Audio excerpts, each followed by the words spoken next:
Good afternoon. चालू करें। Topic तो अपने हो गए होंगे। आज न्यू टॉपिक चालू करें। कोई बाकी बच रहा था कि इसके अंदर टाइप 3 करवाना है। लाओ शीट दो। और क्या बोलते हैं, वो फर्स्ट टाइप पूरा हो गया था,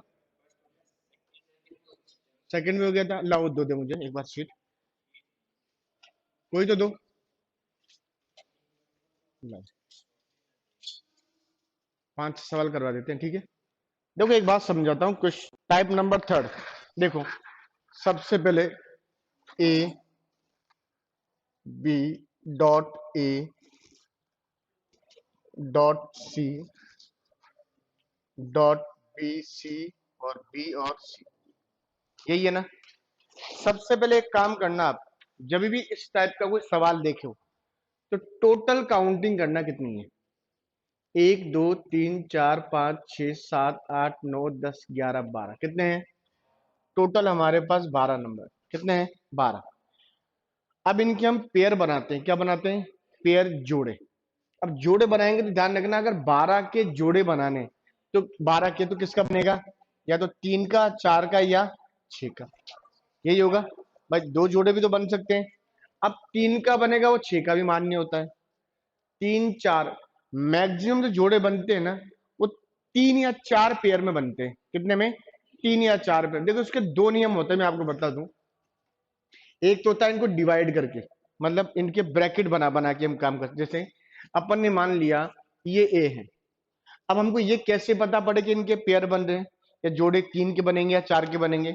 हम इनकी काउंटिंग करते हैं सबसे पहले। जैसे ये है ए, इसके बाद से मैं काउंटिंग करता हूं 1 2 3। रिपीट में वापस आ रहा है। कितने पे आ रहा है? 3 पर आ रहा है। अब जैसे ए को लेता हूं वापस, 1 2 3, ये तो खाली है। सी को लेता हूं मैं, 1 2 और 3, वापस 3 पे आ रहा है।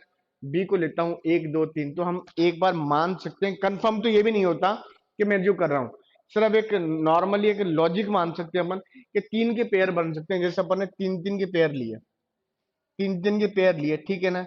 अब मैं इनके पीछे काउंटिंग लिखता हूं। जैसे 1 2 और 3, 1 2 और ये 3, 1 2 और 3, 1 2 और कितने हो गए? 3, ये हो गए। अब कहीं ना कोई किसी ना किसी के साथ होगा।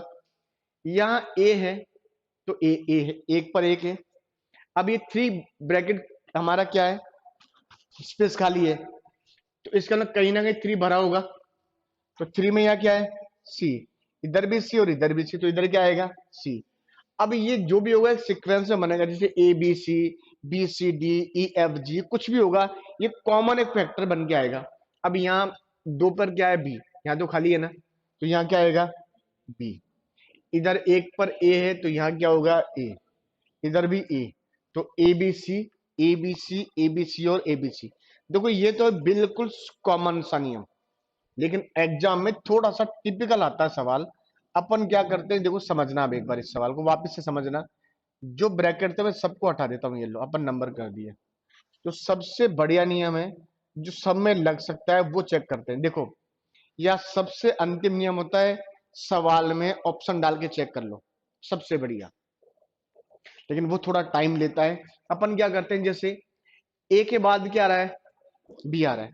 ए के बाद बी आ रहा है, बी के बाद क्या आ रहा है? सी, और बी के बाद क्या आ रहा है? सी। या सी से पहले क्या है? बी। सी से पहले क्या है? बी। अपन जो बड़े पेयर जोड़े होते हैं ना, उन्हें कंपेयर करते हैं अपन ने। इसका मतलब ये कंफर्म है बी के बाद क्या है, ये कंफर्म है बी के बाद क्या है, या ये भी कंफर्म है कि सी से पहले बी है, और सी से पहले क्या है? बी है। और ए के बाद क्या है, और बी से पहले क्या है? ये भी है। अब ये बताओ सी से पहले क्या होगा? बी। सी से पहले, बी से पहले क्या है? ए। बी से पहले ए, और बी के बाद सी। तो A B C, A B C, A B C और ए बी सी। अब जैसे ये क्वेश्चन है अपना पहला, अभी समझना। जैसे अपन क्वेश्चन नंबर लेते हैं सेकंड, क्वेश्चन नंबर अपन क्या आंसर लेते हैं? सेकंड। और सेकंड क्वेश्चन लेते हैं, तो ध्यान से देखना एक बार। मैंने सबसे पहले लिखा डॉट एन, एन है ना ये, N double M dash double M और एन, तो डैश, फिर एम एन, फिर डैश, फिर एम, फिर डैश, फिर क्या है, डबल एम और एन। अब इनको काउंट करो, 1 2 3 4 5 6 7 8 9 10 11 12 13 14 15 कितने हैं? अब ये तो और संख्या है, इनकी 17 के बन सकते हैं क्या जोड़े? नहीं बन सकते। तो एक काम हो सकता है, या तो एक संख्या आगे छोड़ो या एक संख्या पीछे छोड़ो। 16 का या 18 का या 20 का अपन चेक कर सकते हैं। अपन तो सीधा से एक फॉर्मेट लेते हैं बेटा, अपन तो क्या करते हैं, जो सबसे बड़ा पेयर है जोड़ा वो चेक करते हैं। क्या है? एन के बाद डबल एम है, एन के बाद क्या है, और डबल एम के बाद क्या है, और डबल, ओ सॉरी, एम के बाद एन है, और डबल एम के बाद क्या है। ये कंफर्म है कि डबल एम से पहले भी एन आ रहा है और डबल एम के बाद भी एन आ रहा है। ये तो आ रहा है ना। तो अपन एक काम कर सकते हैं, डबल एम, देखो डबल एम के बाद एन है और डबल एम के बाद भी क्या, एन। तो अपन कर सकते हैं डबल एम के बाद क्या होगा, एन होगा। एक डबल एम, देखो double M N, double M N, तो ये क्या बनेगा, डबल एम बनेगा, ये डबल एम एन, फिर ये भी क्या बनेगा, डबल एम, फिर क्या बनेगा, एन। अब एन से पहले क्या है, एम ही तो होगा। अभी तो देखो दूसरा सवाल चल रहा है, अभी तो टाइम लगेगा। अब इसका मतलब एन से पहले क्या होगा, एम। ऑप्शन में क्या होना चाहिए, एक तो होना चाहिए एम, एन, फिर क्या होगा, एम, एम और एन। चेक करो किसमें ये, एम एन डबल एम और एन किसमें होगा, बी में होगा। क्वेश्चन नंबर 3 चेक करके बताओ।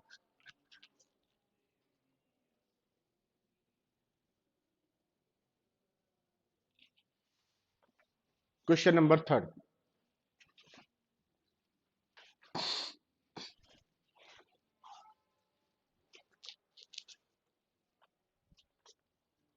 देखो, dot P B M, A M B, M A double B.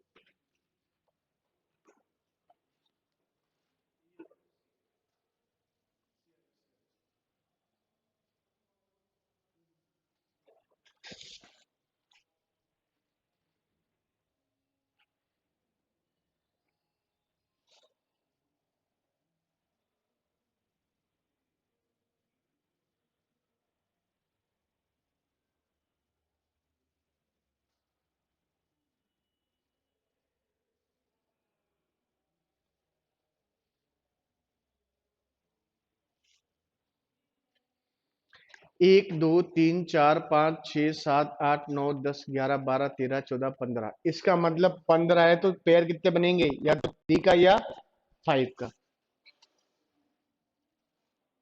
और ये भी ध्यान रखना, बिल्कुल सिंपल सा लॉजिक लगेगा। क्या बन गया, सी, मतलब सीक्वेंस क्या बनेगा,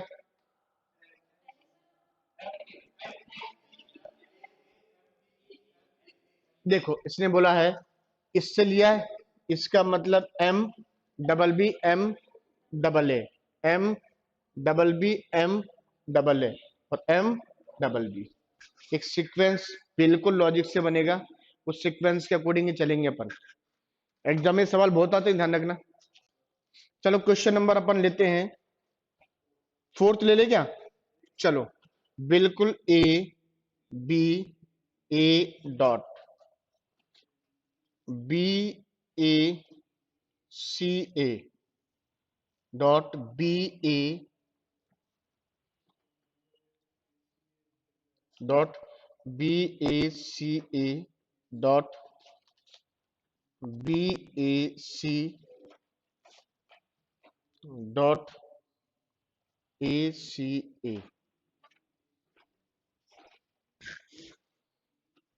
देखो एक चीज समझो, क्या किसी की रिपीटेशन हो रहा है क्या, अगर रिपीटेशन हो रहा है, बी ए सी ए का हो रहा है, लेकिन हो तो रहा है, लेकिन कितने के बाद हो रहा है, 4th के बाद ही हो रहा है ना। तो अब चेक करो, एग्जाम में आए हुए सवाल है सारे ये।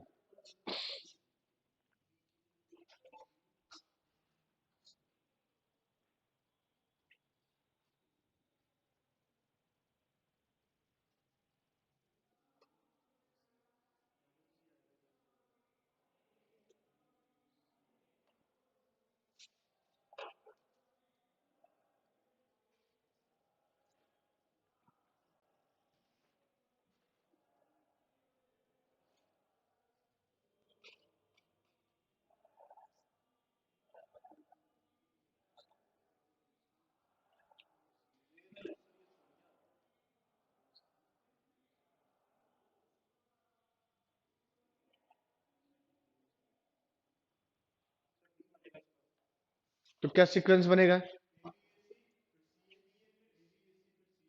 क्या बात है, बिल्कुल राइट। देखो ऊपर देखो एक बार, ऊपर देखो, देखो बी ए सी आ रहा है, फिर बी ए सी ए आ रहा है।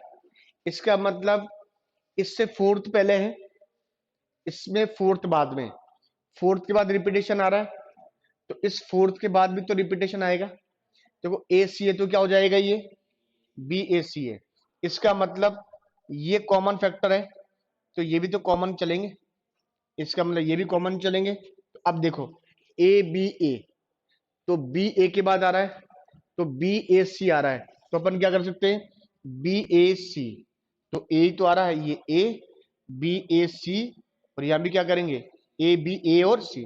देखो A B A C, B A C A B A C, B A C A, तो A B A C, B A C A. Clear है? या एक 8 8 का जोड़ा भी बना सकते हैं अपन, 8 का नंबर से। अब देखो क्वेश्चन नंबर है अपना, एक और क्वेश्चन कर लो, बाकी फिर अपन घर से कर लेंगे, ठीक है? क्वेश्चन नंबर कर सकते हैं अपन फिफ्थ, फिफ्थ करते हैं एक बार।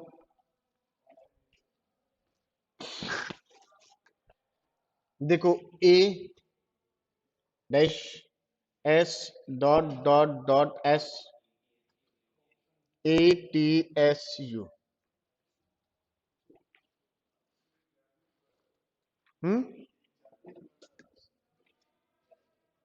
अब देखो 1 2 3 4 5 6 7 8 9 10 11 12, टोटल कितने हैं, 12 है। तो इसका मतलब 12 है, तो या तो 3 का बनेगा या 4 का। लेकिन देखो एस 1 2 3 4 पर रिपीट हो रहा है, फिर एस 1 2 3 4 पर रिपीट हो रहा है। इसका मतलब अपन कह सकते हैं, देखो एस के बाद क्या है, यू, तो एस के बाद यू आएगा। एस से पहले क्या है, टी, एस के बाद क्या है, यू, और एस से पहले क्या है, T. A T S you, A T S you, A T S you. एक क्वेश्चन नंबर ये और कर लो, बाकी फिर खत्म। Question number 6,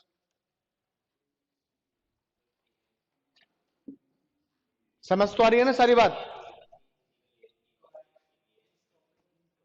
A B dot C B A dot B double C dot double A B double C B dot A B C dot B A.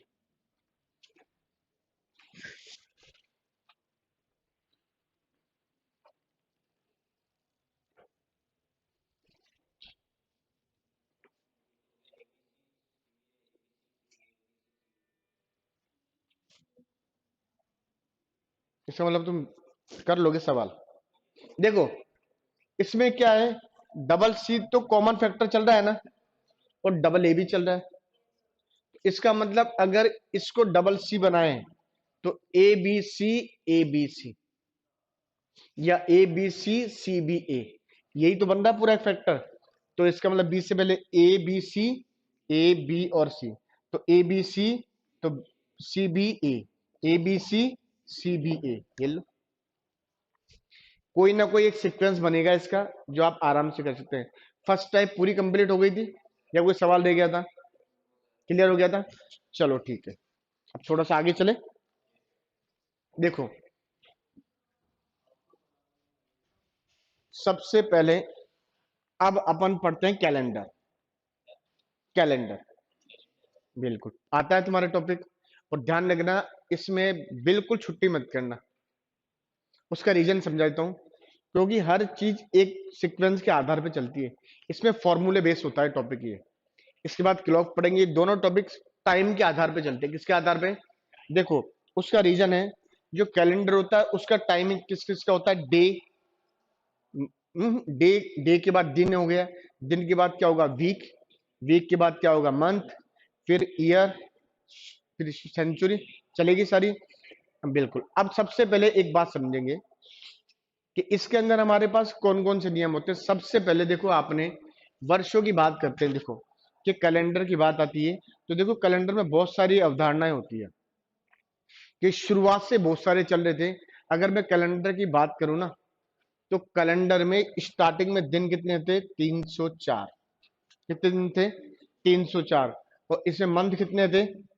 10 month. अब देखो, ये बहुत सारी चीजें होती है जो अपना सिलेबस में इतना है नहीं, लेकिन थोड़ा डिटेल नॉर्मली समझा देता हूं। फिर हमारे 2 महीने ऐसे होते हैं, जनवरी से दिसंबर तक हमारे महीने होते हैं। उसमें 2 महीने लगातार आते हैं हमारे पास, किसके? 31 तारीख के। कौन से होते हैं? जुलाई और अगस्त के।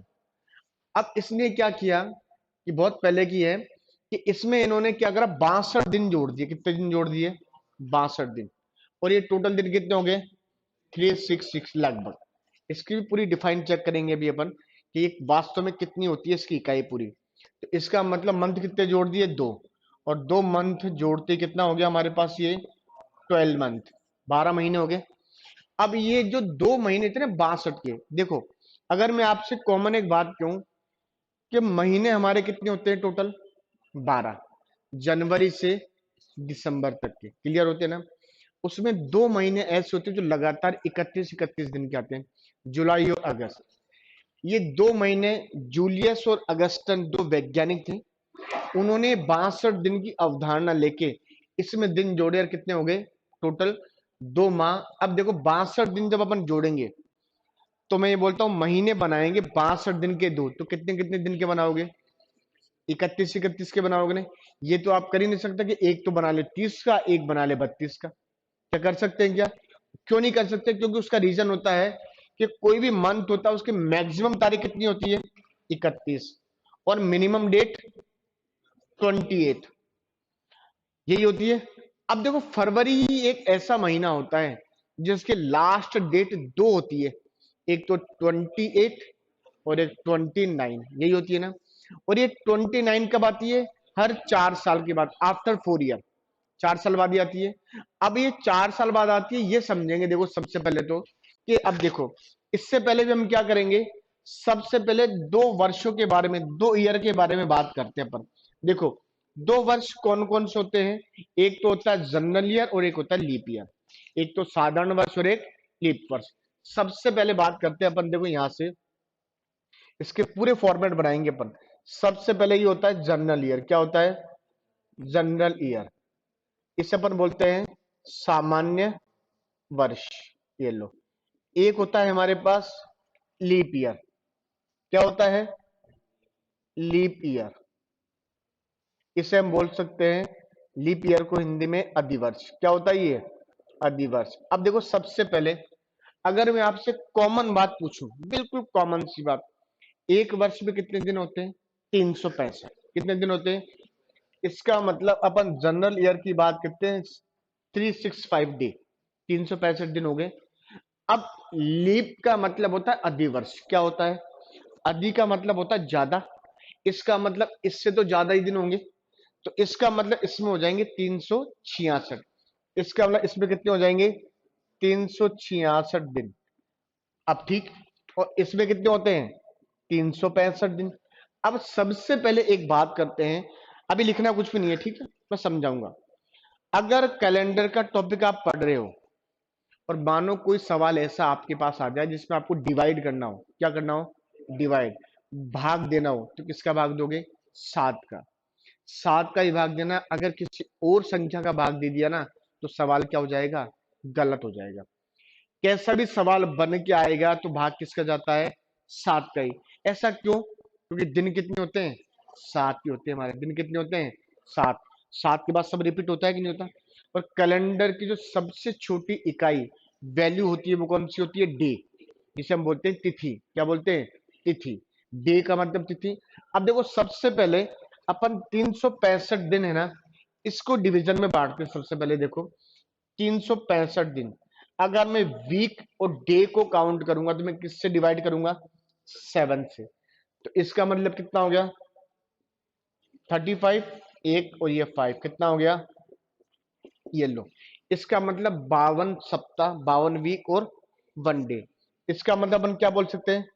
52 वीक और 1 डेज, यही होंगे हमारे पास। इसका मतलब 52 सप्ताह और कितने हो गए? 1 दिन। अब इसकी बात करें, अपन इसकी बात करते हैं, इसमें कितने हो जाएंगे, वही 52 सप्ताह होंगे, दिन कितने होंगे, 2, क्योंकि यहाँ 365 है और यहाँ 366, तो इसका मतलब कितने हो जाएंगे, 52 क्या हो जाएंगे, वीक, और 2 डे हो जाएंगे, 2 दिन हो गए। अब ये जो बैलेंस बच रहे हैं ना हमारे पास, ये इनका बहुत इंपॉर्टेंट कार्य होता है। ये जो बैलेंस दिन बचते हैं ना, इनका बहुत इंपॉर्टेंट काम होता है।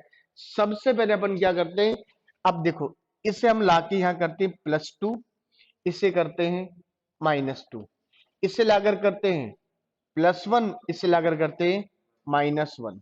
अब ये चीज हो गई।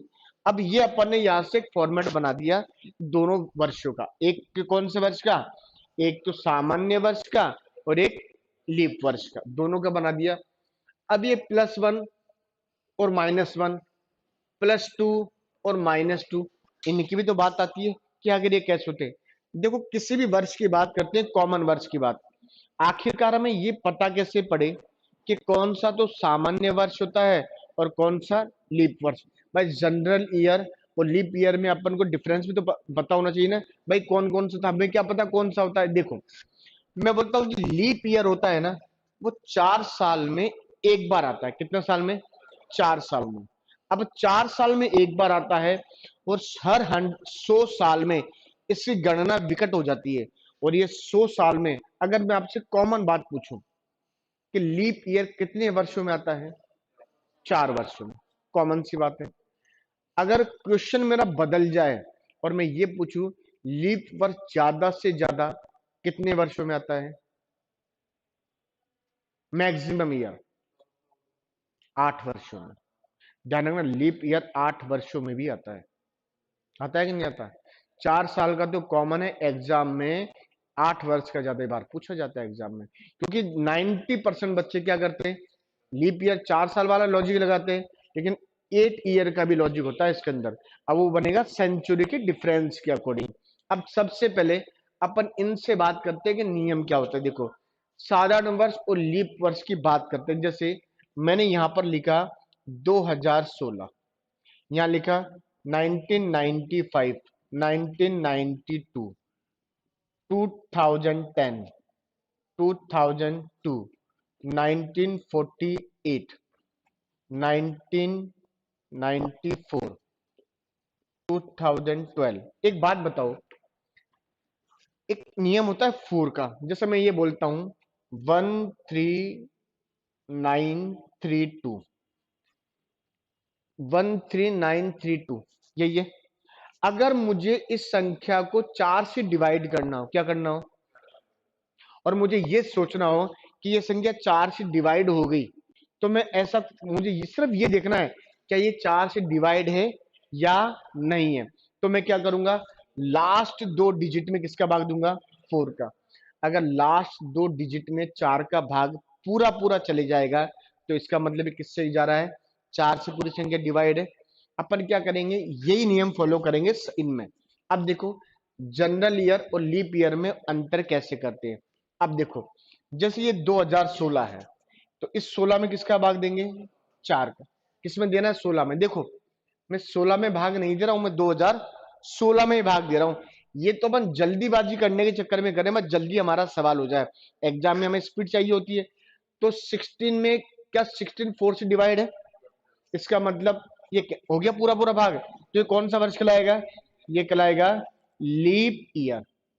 और लीप ईयर का जो वास्तविक मतलब होता है वो क्या होता है, 29 फरवरी। ध्यान रखना, लीप ईयर में जो वास्तव में दिन होता है वो 29 फरवरी का। क्या 95 4 से डिवाइड है, तो इसका मतलब ये कौन सा होगा, जनरल ईयर। और जनरल ईयर का मतलब होता है 28 फरवरी, यही होगा। अब 92 क्या 4 से डिवाइड है, इसका मतलब ये कौन सा वर्ष होगा, लीप ईयर। और लीप ईयर का मतलब क्या होगा, 29। 94 डिवाइड है क्या, नहीं, इसका मतलब जनरल ईयर। और जनरल ईयर का मतलब क्या होगा, 28 फरवरी। क्या 2010 10 डिवाइड है, नहीं। क्या 02 डिवाइड है, नहीं। 48 है, यस। 12 है, यस। देखो, अगर कॉमन वर्ष आते हैं, क्या आते हैं, कॉमन वर्ष आते हैं, तो हम किससे डिवाइड करेंगे, 4 से। अगर हमारे पास शताब्दी आती है, क्या आती है, शताब्दी सेंचुरी जो आती है, तो हम डिवाइड करेंगे किससे, 400 से। जैसे अपन ने लिखा 1800, 2000, 1700, 800, 600, 1200। अगर सेंचुरी वाली बात आती है हमारे पास, तो किससे भाग देंगे, 400 से। अब ये बताओ, क्या इसमें 400 का भाग जा रहा है क्या? अब देखो, क्या 600 में 400 का भाग जाएगा? तो इसका मतलब ये क्या होगा, ये भी जनरल ईयर में माना जाएगा, माना जाएगा। और फरवरी कौन सी आएगी, 28 वाली। क्या 400 का भाग 18,000 में जा रहा है? इसका मतलब ये भी जनरल ईयर। 2000 में जाएगा, यस। इसका मतलब ये लीप ईयर, और लीप ईयर का मतलब 29 फरवरी। अब 1700 में जाएगा, नहीं। 800 में, यस। 1200 में, यस। एक चीज आपके समझ आ गई होगी, क्या समझ आई होगी, साधारण वर्ष और लीप ईयर में अंतर करना है। सीधा से एक नियम है, अगर कॉमन वर्ष आते हैं तो 4 का भाग देंगे, और शताब्दी आती है तो 400 का भाग देंगे। अगर कोई संख्या 4 या 400 से डिवाइड है, तो वो कौन सा ईयर ईयर कहलाएगा, लीप ईयर। और नहीं डिवाइड है तो जनरल ईयर। मतलब लीप ईयर और जनरल ईयर में अंतर कर लोगे। अब देखो, सबसे पहले ये चीज तो बिल्कुल कॉमन है हमारे पास। सबसे पहली चीज कि आखिर कैलेंडर की शुरुआत कैसे कैसे हुई, मैं आपको थोड़ा सा डिटेल बताता हूं, चलो। सबसे पहले 1752 के अंदर ब्रिटिश गवर्नमेंट ने अपने यहाँ एक कैलेंडर चालू किया था, जिसे हम बोलते हैं ग्रिगोरियन कैलेंडर। कौन सा था, अपने वही चल रहा है जिसे हम बोलते हैं अंग्रेजी कैलेंडर, वही तो हमारे यहाँ चल रहा है। देखो, हमारे यहाँ जो कैलेंडर था ना, वो विक्रम संवत और शक संवत पे आधारित है।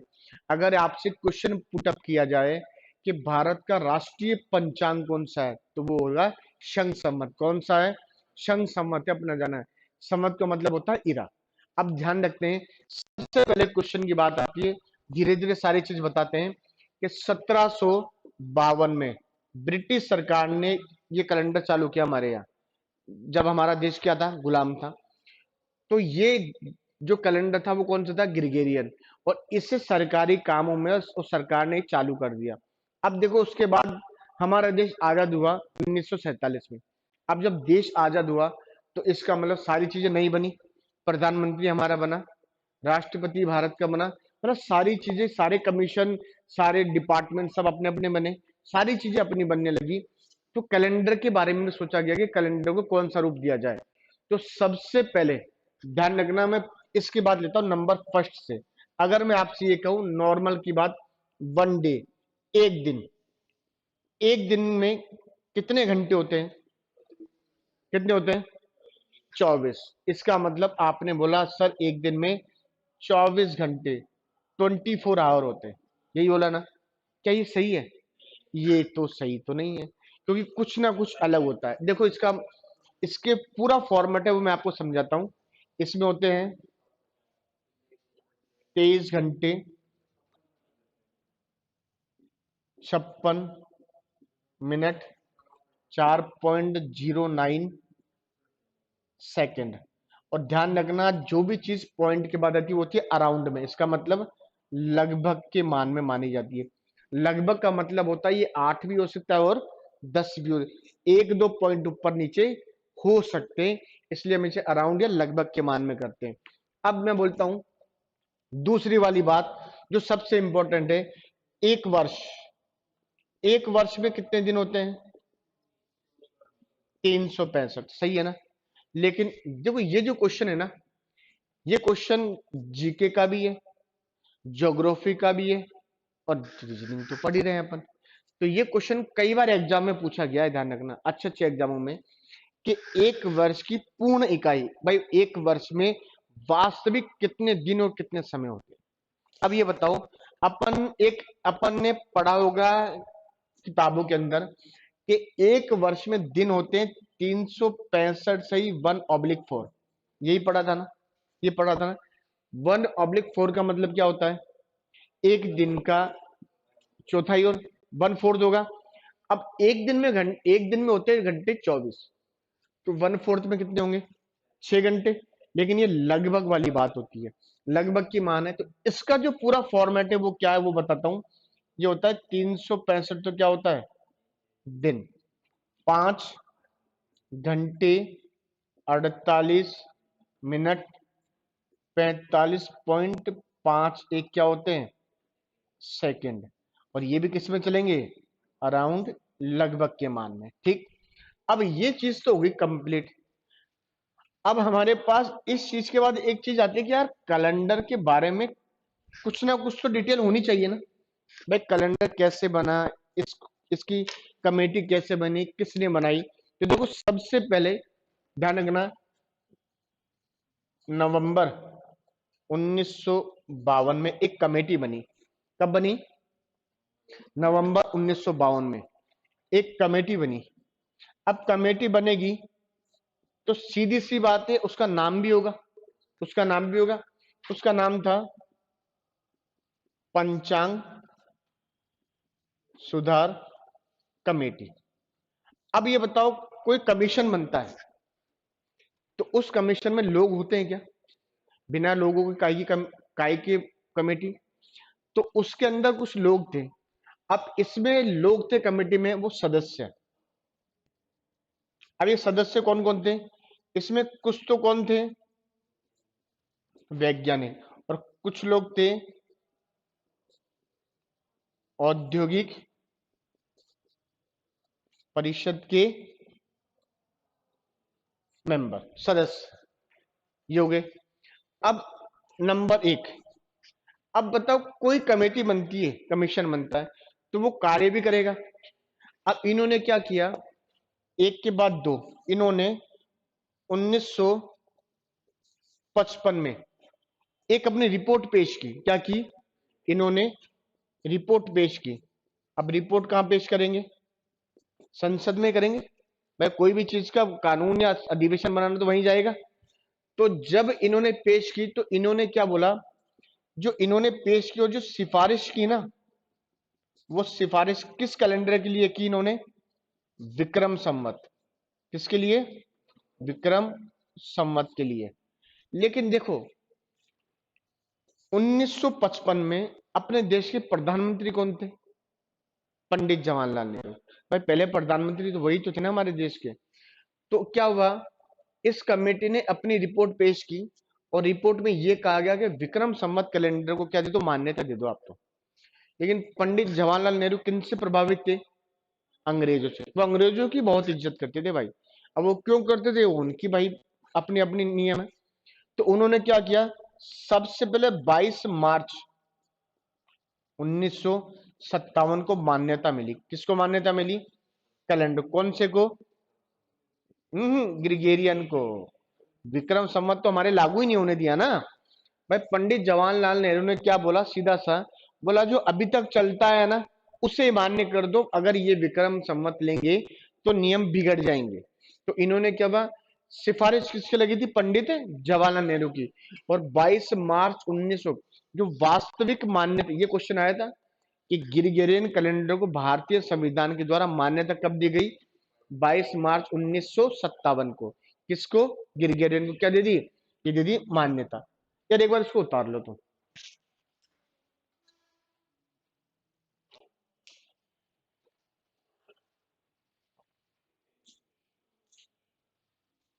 अब जो बच्चे नहीं आते फिर उनका क्या करेंगे।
क्लीन कर दूं?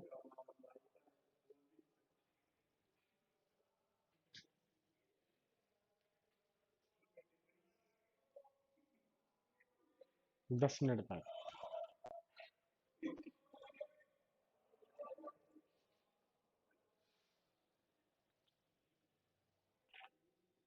उतार लिया? मिटा दो?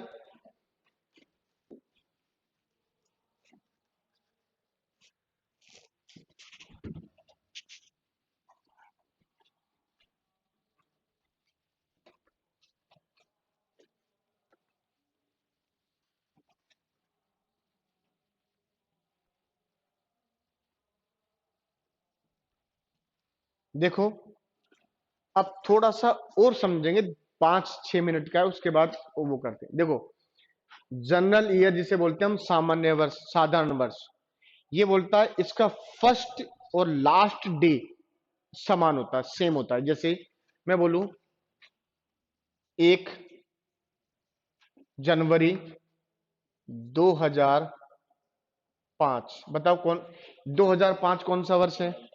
जनरल कैसे पता पड़ा? 4 से डिवाइड नहीं करा। इसका मतलब इसका अंतिम दिन क्या होगा? 31 दिसंबर 2005। ये सीधी सी एक बात बोलता है कि यदि ये मंडे है तो ये भी क्या होगा? ये भी मंडे या सोमवार ही होगा। अब देखो, ये 2005, ये भी 2005, जनवरी से क्या आ गया? दिसंबर।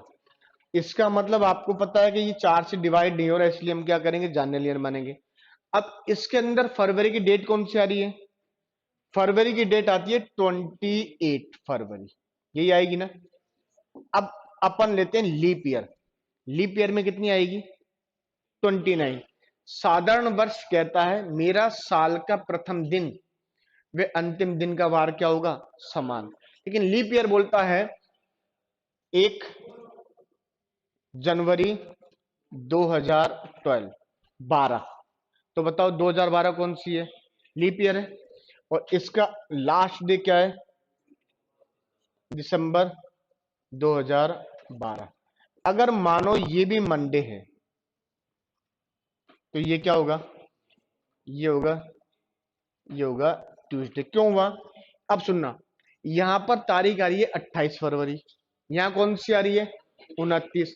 अब ये बताओ, जब ये 29 फरवरी यहां पर आएगी, 29 फरवरी, इसका मतलब एक दिन का डिफरेंस तो होगा, होगा ना? भाई एक दिन का अतिरिक्त डिफरेंस आएगा। ये सोमवार से सोमवार है तो ये सोमवार से मंगलवार होगा कि नहीं होगा? एक बार ये भी उतार लो दोनों, ये वाला। ये छोटे छोटे कॉमन फैक्टर जो बहुत ज्यादा वो देते हैं हमको।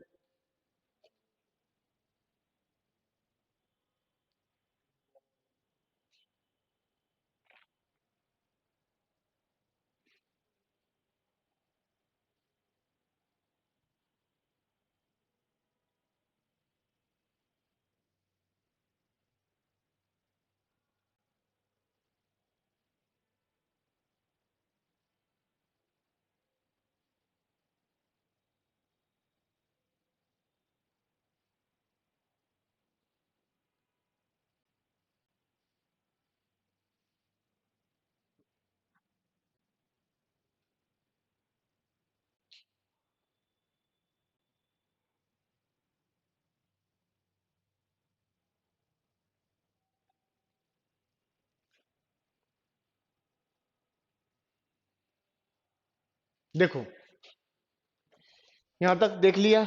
अब एक चीज मैं आपसे पूछता हूं, मुझे आप बताना, ये क्लियर है यहां तक? ठीक है, अब बताना 15 जनवरी, ठीक है ना, 2009 और 15 जनवरी 2010, ये कितने वर्ष हैं ये बता दो मुझे। कितना है? 1 वर्ष और, ध्यान रखना बिल्कुल सटीक बात बोलनी है, ये 1 वर्ष नहीं है, 1 वर्ष और 1 दिन है, ये है 1 वर्ष। तो जब कॉमन डेट और कॉमन मंथ आता है तो वो 1 वर्ष और 1 दिन हो जाता है, ध्यान रख लेना। ये है 1 वर्ष, तो जनवरी से दिसंबर। अब देखो ये मंडे टू मंडे है ना, अब हम +1 -1 +2 -2, देखो जब हम आगे की तरफ जाते हैं ना जीवन में, तो नियम किसका चलेगा? प्लस का। और पीछे की तरफ आएंगे तो माइनस का। अब देखो मैंने ये बोला, अगर अब सुनो इधर देखना एक बार आप इधर, ये 31 दिसंबर है, इसके बाद क्या आएगा? 1 जनवरी, 1 जनवरी 2006, 1 जनवरी 2006 हो गया। मंडे के बाद क्या हो जाएगा? ट्यूसडे होगा कि नहीं होगा? मंगलवार हो गया। तो साधारण वर्ष में 1 वर्ष और 1 दिन अगर आगे आएंगे तो +1 करेंगे, जैसे मान लो ये आता है, और इसको भी इसने मान लिया, मानो मंडे मान लिया, तो ये क्या होगा? ये हो जाएगा ट्यूसडे। क्या हो जाएगा? ट्यूसडे। ध्यान रखना अगर सेम डेट और सेम मंथ होता है तो 1 वर्ष और वो 1 दिन काउंट होता है। इसका मतलब क्या करेंगे? प्लस क्या करेंगे? 1 करेंगे, और +1 करते मंडे में एक जोड़ते, क्या हो गया? ट्यूसडे। अब लीप ईयर की बात आती है, तो अगर मैं बोलूं 15 जनवरी 2000, ध्यान से देखना एक बार, 16, और 15 जनवरी 2017, अगर मान लेते हैं ये होता है संडे, संडे, तो ये क्या होगा? ये क्या होगा? अब ध्यान रखना सबसे पहले, इसमें कोई लीप वर्ष है क्या? यस, ये लीप वर्ष है। अगर लीप वर्ष है, ध्यान रखना बहुत इंपॉर्टेंट बात बता रहा हूं, लीप वर्ष है तो +1 नहीं करेंगे, प्लस क्या करेंगे? 2 करेंगे। इसका मतलब ऐड 2 करेंगे, और संडे के बाद क्या हो जाएगा? ये डायरेक्टली ट्यूसडे। क्या हो जाएगा? ट्यूसडे। अब ध्यान रखना सबसे इंपॉर्टेंट बात, +2 कब करेंगे? जब मेरी काउंटिंग फिगर में 29 फरवरी आ जाए। अगर 29, अब ये बताओ 15 जनवरी से 15 जनवरी तक हम यहां से चल रहे हैं, तो क्या फरवरी का महीना 2016 में आएगा कि 17 में आएगा? 16 में। 16 कौन सा वर्ष है? Leap year. अगर ये बताओ मैं ये बोलता 9 मार्च 2004, 9 मार्च और 2005, अगर अपन इसको बोल देते मंडे, मंडे, तो ये क्या होता? क्यों होता? ध्यान रखना ये लीप ईयर है 2004, बट एक बात ध्यान रखना, 2004 से लेकर 2005 तक की बात करेंगे। फरवरी का महीना 2004 में आ रहा है, 5 में आ रहा है? 5 में आ रहा है ना। और 5 कौन सा वर्ष है? General year. तो जनरल ईयर के अकॉर्डिंग क्या होगा? +1 होगा। अब देखो 29 फरवरी तो ऊपर गई ना, 29 फरवरी तो गई, ये दिखने में लीप वर्ष है लेकिन फिर भी कार्य किस में कर रहा है? +1 में, साधारण वर्ष में कर रहा है। तो इसका मतलब +1 करेंगे तो मंडे के बाद क्या हो जाएगा? यहां भी क्या हो जाएगा? ट्यूसडे हो जाएगा। बात समझ आ रही है? +2 का नियम तभी अप्लाई करेंगे जब मेरी काउंटिंग फिगर में क्या है? 29 ऐड है। अगर लीप वर्ष है और 29 फरवरी ऐड नहीं है तो नियम किसका लगेगा? जनरल ईयर का। यदि 29 ऐड है तो नियम लगेगा +2 का। बात समझ आई? आगे अपन कल पढ़ेंगे, ठीक है।